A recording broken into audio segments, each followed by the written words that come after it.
novamente ao canal JCS Conteúdo Jurídico. Hoje vamos dar continuidade à matéria de Direito Constitucional, artigo 5º. Vamos fazer a leitura e a compreensão de alguns incisos que eu acho importante para vocês. Tá, com a leitura do caput. Todos são iguais perante a lei, sem distinção de qualquer natureza, garantindo-se aos brasileiros e aos estrangeiros residentes no país a inviolabilidade do direito à vida, liberdade, igualdade, segurança e propriedade, nos termos seguintes. Eu entendo que alguns dos incisos são importantes. Vamos começar pelo inciso 2º, que eu acho bem importante.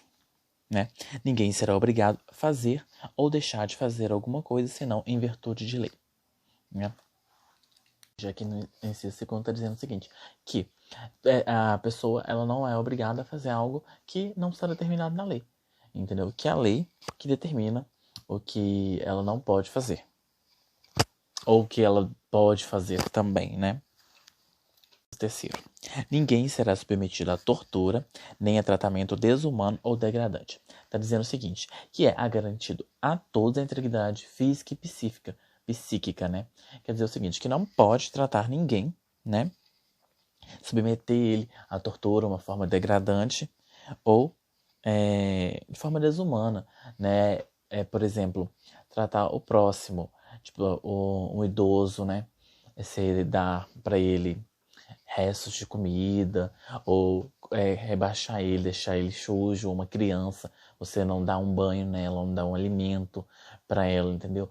Colocar ela para mendigar, deixar ela de forma degradante, de forma humilhante. Ninguém, será submetido a isso. Todo mundo tem que ter essa garantia, essa integridade física e psíquica garantida pela Constituição. Não quer dizer que ela seja totalmente efetiva hoje no Brasil, mas que a gente busca fazer a efetividade dela. Do 4º. É livre a manifestação de pensamento, sendo vedado ao anonimato. Ou seja, você pode se expressar da forma que você quiser, desde que você se identifique. O anonimato ele é proibido. Tendo em vista, porque tudo que a gente fala, tem consequências. A gente é livre para poder falar, mas tem uma limitação. Por quê? Podemos ofender as pessoas, podemos incorrer em crimes penais, danos morais, materiais. Então, temos esse direito de se expressar, mas, verdade, esse anonimato, tendo em vista que podemos ser punidos, por o que falamos. É assegurado o direito de resposta proporcional ao agravo, além de indenização por dano moral, material e à imagem. Aqui está dizendo o seguinte, que é autorizado o pedido de indenização a outrem por qualquer pessoa que tenha um prejuízo material ou a sua imagem. Ou seja, se a pessoa te causou um dano, é assegurado a você a processá-la, a requerer uma indenização para reparar esse dano sofrido. O 7º. É assegurado, nos termos da lei, a prestação de assistência religiosa nas entidades civis e militares de internação. Ou seja, aqui está dizendo o seguinte, que para todo mundo tem esse direito de ter um contato com a religião, independentemente se a pessoa está presa ou não, ela tem o direito de ter esse contato religioso. Inciso 8º. Ninguém será privado de direitos por motivo de crença religiosa ou de convicção filosófica ou política, salvo se invocadas para eximir de obrigação legal a todas impostas e recusar-se a cumprir prestativa alternativa fixada em lei. Aqui é o caso da pessoa que não pode, por exemplo, no caso do adventista do 7º dia, trabalhar naquele dia e naquele dia tem alguma obrigação política, que tenha a ver com o Estado brasileiro e ela não possa participar por causa da religião, ela tem que fazer uma prestação alternativa prevista em lei, porque senão ela será punida. Você não pode utilizar da religião para deixar de praticar, deixar de fazer alguma coisa que está na lei. Inciso 10º. São invioláveis a intimidade, a vida privada, a honra, a imagem das pessoas, assegurando o direito à indenização por dano material ou moral decorrentes de sua violação. Aqui está dizendo o seguinte, que a pessoa que se sentir lesada em relação à sua intimidade, à sua vida privada, honra e imagem, é garantido a ele o direito de ingressar com ação judicial para pleitear uma indenização. bem simples esse artigo, bem autoexplicativo, que todo mundo que ferir a sua honra, qualquer dano que lhe causar, você pode processar. Por isso que tem aquele outro inciso que a gente acabou de ler, que fala que a gente tem liberdade de expressão, mas temos que nos identificar, verdade do anonimato. Inciso 11. A casa é asilo inviolável do indivíduo e ninguém nela, podendo penetrar sem consentimento do morador, salvo em caso de flagrante delito ou desastre, ou para prestar socorro, ou durante o dia, por determinação judicial. Aqui está dizendo o seguinte, que quando você fala casa, é um sentido mais amplo. Um hotel, o seu escritório, o seu local de trabalho e etc. E que ninguém é permitido a entrada sem o seu consentimento, ou durante o dia, né? Por determinação judicial, para prestar socorro ou para o cumprimento, né? Para prender alguém, que seria no caso de flagrante delito, que aí a polícia tem autorização para poder entrar. Ok? Vamos para o inciso 12. É inviolável o sigilo de correspondência e das comunicações telegráficas, de dados e das comunicações telefônicas, salvo, no último caso, que é das comunicações telefônicas, por ordem judicial, nas hipóteses e na forma que a lei estabelecer, para fins de investigação criminal ou instrução processual penal. A quebra de sigilo bancário, no caso, o STF ele disse que tem que ter uma determinação judicial para que as CPIs, né, feita pelo Congresso e a Câmara do Senado, possam poder fazer essa quebra de sigilo bancário. Em relação às outras quebras, não é autorizado abrir correspondência alheia, nem ouvir conversas por telefone, inclusive acessar dados pessoais de uma pessoa, a não ser que seja determinada pelo juiz, como eu falei, para ajudar a investigação de um crime ou obtenção de provas legais para um processo penal. Ou seja, você também não pode quebrar esse sigilo sem autorização, porque senão você está fazendo provas ilícitas, e provas ilícitas elas têm que serem retiradas do processo penal. Inciso 13.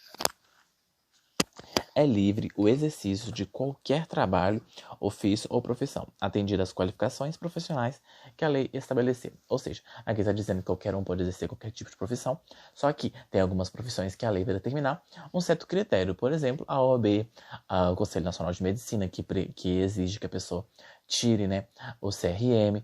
Então, nesses casos, a lei determina quais são os critérios para poder adentrar dentro daquela profissão. Inciso 14. É assegurado a todos o acesso à informação e resguardado o sigilo da fonte quando necessário ao exercício profissional. Aqui está falando que todos têm direito ao acesso à informação e, quando necessário, para resguardar o direito de um cliente, por exemplo, do seu trabalho, você pode manter aquele sigilo. Inciso 16. Todos podem se reunir pacificamente, sem armas, em locais abertos ao público, independentemente de autorização, desde que não fosse outra reunião anteriormente convocada para o mesmo local, sendo apenas exigido o prévio aviso à autoridade competente. Ou seja, aqui basicamente a gente está falando do direito de greve, que a gente, não só o direito de greve, né, de se manifestar, né, publicamente, sem pedir autorização para a administração pública. O que a gente tem que fazer é comunicar à autoridade competente e nós, né, não podemos também frustrar uma reunião que já esteja acontecendo. Invadir outra reunião, atrapalhar, causar tumultos. Isso a gente não pode. Isso nós. Continuar, dá uma paradinha, deixa o like, se inscreve no canal, ative o sininho de notificações para receber novos vídeos, deixe seu comentário para falar se vocês estão gostando da aula, né? Para que possa melhorar. Acompanhe as outras aulas anteriores, acompanhe nossas mídias sociais e bora lá dar uma continuidade na aula. 23, né? A propriedade atenderá sua função social. Ou seja, a função social quer dizer o seguinte, que você tem o direito de propriedade, contudo, você tem que exercê-lo dentro da lei. Por exemplo, se você tem um terreno que não cuida, não faz a capina, você não está adentrando dentro da função social, porque a lei prevê que você tem que manter o seu lote limpo para não ter nenhum tipo de bactérias, não ter vírus, não ter Aedes aegypti, não ter insetos, não ter de nenhum tipo de animal. E quando você deixa de fazer essa capina, você está fazendo tudo o que a lei está dizendo que você não deveria fazer. Ou seja, você não está exercendo a função social e poderá até perder a sua propriedade. Por isso que a lei diz que você tem o direito de propriedade, só que tem que estar dentro da função social da propriedade. 24. A lei estabelecerá o procedimento para desapropriação por necessidade ou utilidade pública, ou por interesse social, mediante justa e prévia indenização em dinheiro, ressalvados os casos previstos nessa Constituição. Aqui estamos falando da desapropriação ordinária e por 3 motivos: interesse público, utilidade pública ou necessidade. Nesses 3 casos, poderá fazer a desapropriação, desde que seja prévia a indenização, justa e em dinheiro. 25. Em caso de eminente perigo público, a autoridade competente poderá usar da propriedade particular, assegurando ao proprietário indenização ulterior se houver dano. Ou seja, aqui estamos falando da requisição administrativa. Quer dizer o seguinte, que a autoridade competente, em caso de perigo, ela pode tomar aquela propriedade do proprietário e utilizar ela da forma que ela desejar. Mas se ela fazer algum dano, ela poderá, né, se gerar algum dano, indenizar o proprietário. Mas essa indenização ela é posterior à utilização do bem e não igual à desapropriação que é prévia. Ficamos por aqui e até a próxima aula, onde iremos dar continuidade à análise dos incisos que eu entendo importante do artigo